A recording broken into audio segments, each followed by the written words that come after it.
From the National Press Club in Washington, D.C., this is Rewind.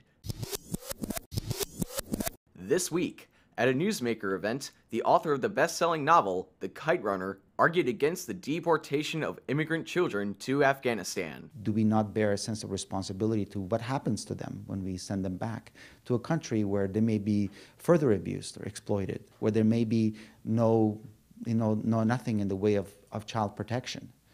And many of these kids are not really, even though maybe Afghan by origin, are not even from Afghanistan. They're coming from either Iran or Pakistan. So be deported back to Afghanistan without a family, without guardianship, without any kind of viable community waiting to take them back really puts these children at risk. The chairman of the Joint Chiefs of Staff elaborated on the inevitable impact of budget cuts on the armed forces. So now what you've done is you've limited the places where that money can come from. It can't come from manpower.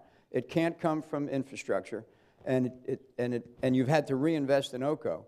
And what's left is operations, maintenance, and training, and modernization. So if we're given the opportunity to balance this budget, the force will become smaller, but it'll maintain its capability.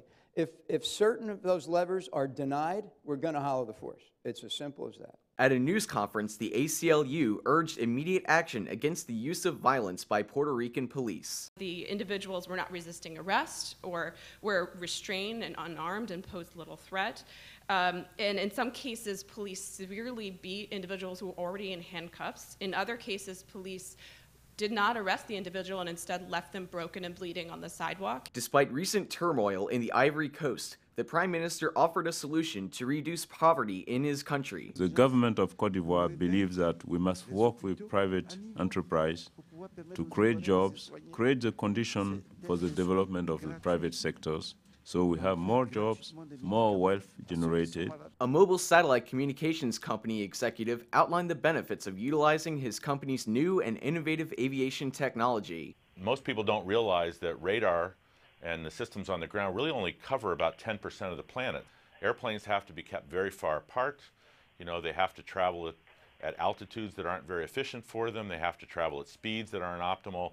And really with this technology, we're going to be able to relay the locations of airplanes in real time anywhere on the planet right to the controller screen so that they can give shortcuts, can let people climb to the right altitude quicker. In celebration of Father's Day, USAID stressed the need for strong role models in raising children.